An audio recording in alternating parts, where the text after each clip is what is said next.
I remember how my hands trembled slightly as I adjusted the crystal vase of white lilies. Vanessa's favorite. 10 years of marriage celebrated in a house I'd rebuilt with my own hands. Our waterfront home in Kirkland had been my labor of love, much like our marriage. I ran my fingertips along the reclaimed wood dining table I'd crafted for our 5th anniversary, remembering how Vanessa had once called my woodworking skills charming, before they became just another household chore on my endless to-do list. The sunset was painting the lake with amber hues, perfect lighting for a photograph, but my camera had been gathering dust for years. I glanced at my watch. 2 hours until guests would arrive for our anniversary dinner. The caterers were already setting up in the kitchen, and I could hear Olivia and Noah playing upstairs, their laughter filling the spaces of our home that had grown increasingly silent between Vanessa and me. I smiled as I adjusted the family photos along the mantel. It was something I'd never consciously noticed before, how, in each progressive year, I seemed to fade further into the background. In our wedding photo, Vanessa and I stood as equals, center frame. In last year's Christmas card, I was barely visible, standing behind Vanessa, her mother Gloria, and the children. A visual representation of what had been happening to me for years. I met Vanessa at my first and only gallery showing 12 years ago. I was an architectural photographer with a promising career ahead of me. She'd stood longer than anyone else in front of my series on abandoned industrial spaces reclaimed by nature. "You see beauty where others see decay," she'd said. Her dark hair framed intelligent eyes that seemed to really see me. I fell hard and fast. In those early days, she'd been my biggest champion, proudly introducing me as my photographer to her wealthy family. But somewhere along the way, my photographer became my husband who used to take pictures. Her real estate development career took precedence, and my dreams were gently but firmly set aside. I became the foundation upon which Vanessa built her success, invisible but essential. I heard the bedroom door open upstairs and quickly wiped away the tear that had escaped down my cheek. "Ethan," Vanessa called. "Have the flowers arrived yet? Mother will notice if they're not fresh." "Yes, everything's perfect," I answered, straightening up and fixing a smile on my face as she descended the stairs in a dress I hadn't seen before. Deep blue, expensive. "You look beautiful," I said, meaning it despite everything. She barely glanced at me as she checked her phone. "Thanks. Did you remember to pick up Noah's suit from the dry cleaner?" Another item on my endless list of tasks. "Of course," I replied. "Everything's ready." She finally looked at me then, a brief flicker of something, guilt, crossing her face before she masked it with efficiency. "Good. Mother and the others will be here at 7. As guests began to arrive, I took my position as the dutiful host, taking coats, pouring drinks, making small talk with Vanessa's colleagues and family friends. I noticed Gloria arrive, her silver hair perfectly coiffed, her eyes sharp as she surveyed the room before spotting Vanessa across the crowded space. They huddled together near the kitchen doorway, heads bent in conversation, Gloria's hand resting possessively on Vanessa's arm. Their eyes darted toward me, and when they caught me watching, their expressions shifted in perfect synchrony, serious to brightly social in the span of a heartbeat. My stomach tightened with an unease I couldn't name. Dinner was a masterpiece of culinary art that I barely tasted. Seated at the head of the table, I watched as Gloria held court at the opposite end, regaling everyone with stories of Vanessa's childhood. "Vanessa always knew what she wanted," Gloria said, raising her glass, even when others thought they knew better. Her eyes flicked to me, and several guests chuckled knowingly. "Remember that boyfriend before Ethan? What was his name?" Gloria's question hung in the air. "Caleb." Vanessa's sister Margot supplied helpfully, shooting me a look that might have been pity. "That's right, Caleb Westbrook," Gloria continued, "from the Westbrook family. Such a shame that didn't work out. His family just bought that entire waterfront development in Bellevue." I felt myself shrinking in my chair as Vanessa's phone buzzed for the 5th time that evening. She glanced at it, a small smile playing at her lips before she tucked it away. When she caught me watching, she didn't even have the decency to look embarrassed. "Ethan gave up a promising career to support our family," she said to the table at large, as if bestowing a compliment. "His little photography hobby was actually quite good." "Such a sacrifice," Margot added, her voice dripping with condescension. "So domestic." I excused myself to fetch Vanessa's cardigan as the evening air cooled. In our bedroom, I found her purse open on the dresser. I shouldn't have looked, but something pulled me toward it, the same instinct that makes you touch a bruise to confirm it hurts. Inside was a jewelry receipt for a man's watch costing more than I earned in 3 months. My birthday had passed with only a grocery store card. Beneath it, 2 first-class tickets to Hawaii. Departure date, tomorrow. My name wasn't on either ticket. I stood frozen, the cardigan forgotten in my hand, when I heard footsteps on the stairs. I quickly closed the purse and grabbed the sweater, meeting Vanessa's sister, Rebecca, in the hallway. "Looking for the restroom," she explained, though she'd been to our home countless times. I directed her, then headed to the wine cellar for another bottle. Through the partially open door of Vanessa's home office, I heard Rebecca's hushed voice. "Yes, everything's going according to plan. Vanessa will finally be free of him tonight. Mother's made all the arrangements." The crystal stemware nearly slipped from my hand. I returned to the table, moving like a sleepwalker through a nightmare I couldn't escape. Vanessa stood to propose a toast, her glass catching the light as she raised it. "To 10 years," she began, not looking at me. 10 years of learning what I truly want in life." The guest smiled, unaware of the blade twisting in my heart. "And what I want," she continued, her voice strengthening, "is to finally live authentically. Which is why tomorrow I'll be celebrating in Hawaii with the real love of my life." The silence lasted only a heartbeat before Gloria clapped her hands in delight. "Oh, darling, finally!" she exclaimed as the room erupted in congratulatory murmurs. I sat immobilized, watching my marriage die in front of 20 smiling witnesses. "Caleb has always been family to us," Gloria announced, reaching across to squeeze Vanessa's hand. "We've waited years for Vanessa to come to her senses." Years. The word echoed in my head as I realized the magnitude of the deception. This hadn't been an impulsive affair. It had been a long con, with me as the unwitting mark. I looked around the table at the faces of people who had sat in my home, eaten my food, accepted my hospitality, while knowing all along that I was being betrayed.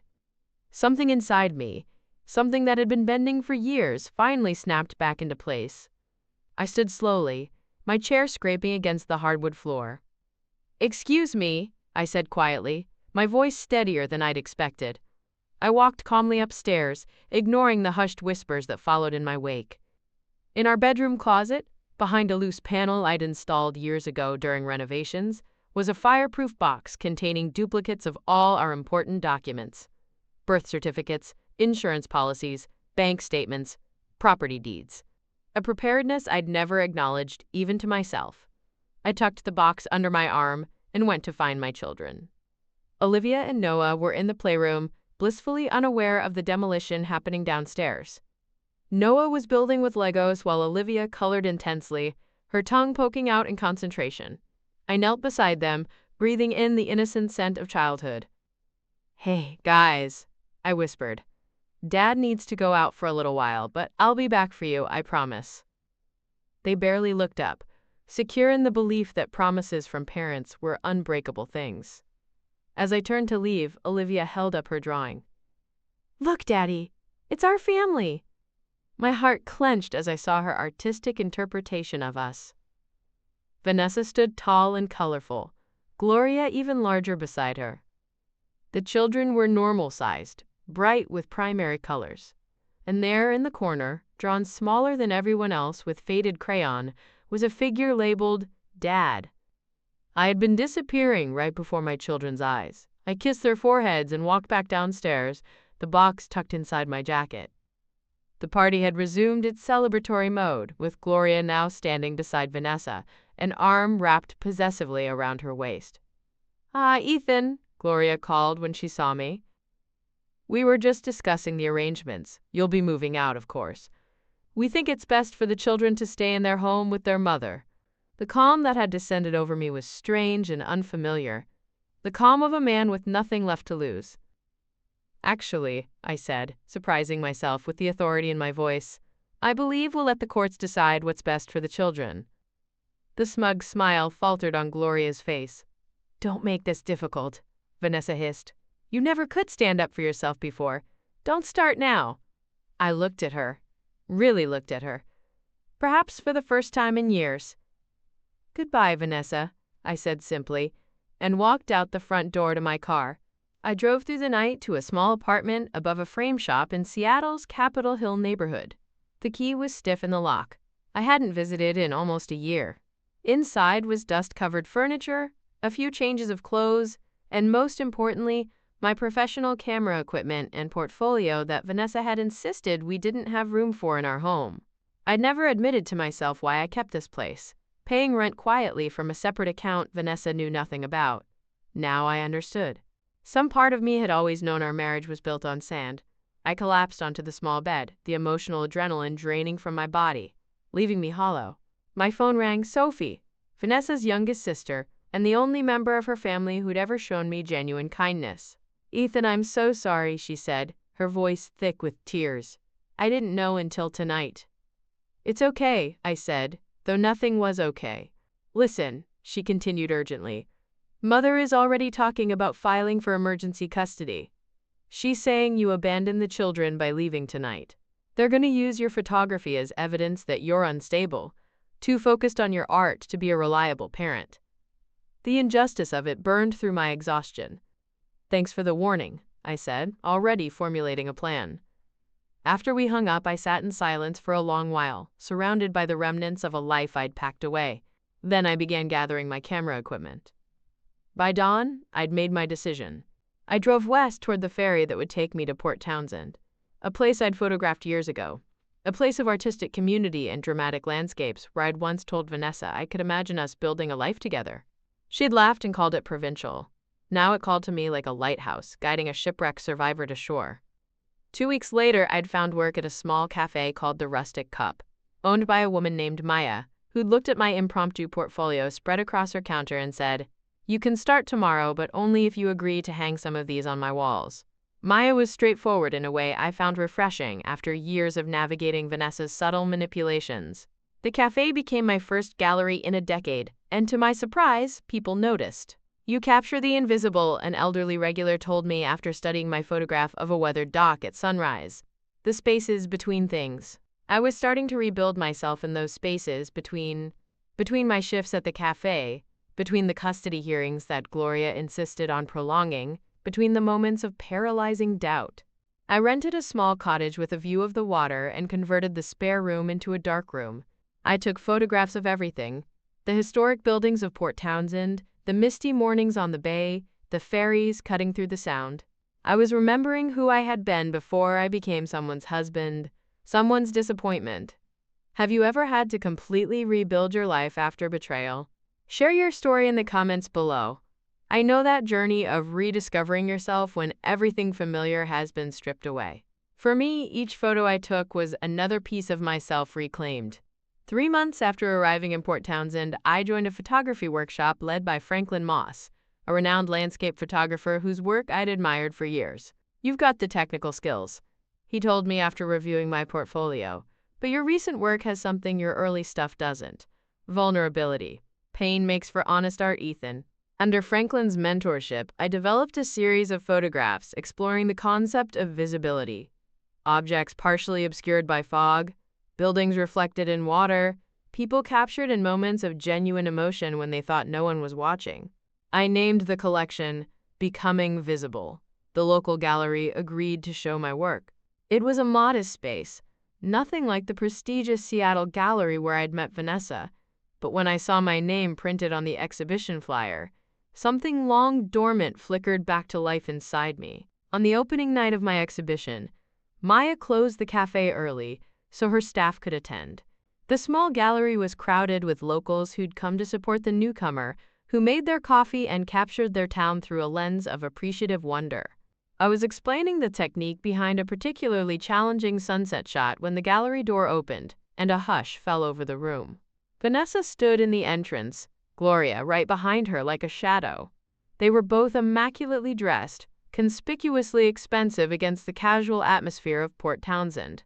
"So this is where you've been hiding," Vanessa announced loudly, her voice cutting through conversations. "Playing artist while abandoning your family responsibilities."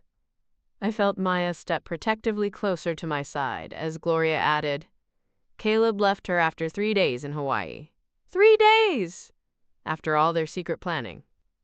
That's the kind of judgment your children's mother has, and yet the courts still won't give us full custody. The gallery had gone silent, the patrons watching the drama unfold with undisguised interest. "Vanessa," I said calmly, "this isn't the place for this conversation." "Oh, now you want privacy?" She laughed bitterly. "After you left me alone to explain to our children why their father disappeared?" Something in her voice sounded almost genuine, and I might have believed it once. But I'd spent months studying authenticity through my camera lens, and I could recognize its absence. "Alone?" I echoed. "With your mother, 2 sisters, and supposedly Caleb by your side? That's not alone, Vanessa. That's a support system most people would envy." I walked to a portfolio case I'd kept at the back of the gallery and removed a folder. "Since we're doing this here, let me share some of my other work with your mother's friends." I handed Gloria a stack of bank statements showing regular transfers to her accounts over the years. Loans for Margot's failed business ventures. The down payment for Rebecca's house. Your own medical bills that your premium insurance somehow never covered. Gloria's face drained of color as I turned to the watching crowd. I financially supported my wife's entire family for a decade, while they planned to discard me. An older woman in the crowd, one of my regular customers at the cafe, actually slow clapped. Vanessa grabbed my arm, her nails digging in. "We're leaving, now." Her voice had dropped to a threatening whisper. "Mother's running for city council next year. We don't need this kind of public spectacle." "No, Vanessa," I said, gently removing her hand. "You're leaving. I'm staying right here where I belong." After they stormed out, the exhibition continued with a renewed energy. 3 of my pieces sold that night. The first professional validation I'd received in years. One sale was to Franklin, who purchased my favorite photograph in the collection. A misty morning shot of a solitary figure standing on the deck of an arriving ferry, face turned expectantly toward the approaching shore. I titled it "Invisible No More." The custody battle dragged on for almost a year. Gloria used every connection she had to paint me as an unstable, self-absorbed artist unsuitable for parenting. But I had meticulously documented everything.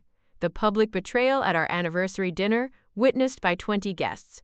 Vanessa's immediate departure to Hawaii. The financial support I'd provided to her family. Most damning was the evidence Sophie eventually agreed to provide about Gloria's orchestration of the entire affair. In the end, I was awarded joint custody of Olivia and Noah. They would spend alternate weeks with me in my now expanded Port Townsend cottage, where each had their own bedroom filled with art supplies and books. Vanessa, humiliated by Caleb's rejection and Gloria's failed political aspirations after our public confrontation, eventually moved to Portland to restart her real estate career. 1 year after my escape from Kirkland, I stood on the beach with Olivia and Noah, watching them build an elaborate sandcastle as the tide retreated. Maya sat on a driftwood log nearby, her sketchbook open on her lap.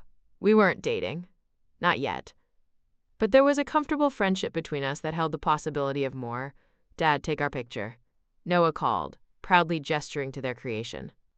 I raised my camera, adjusting the focus to capture not just the sandcastle, but the joy on my children's faces, the serene beauty of the Olympic Mountains in the background, and Maya's quiet presence at the edge of the frame. This wasn't the life I had planned.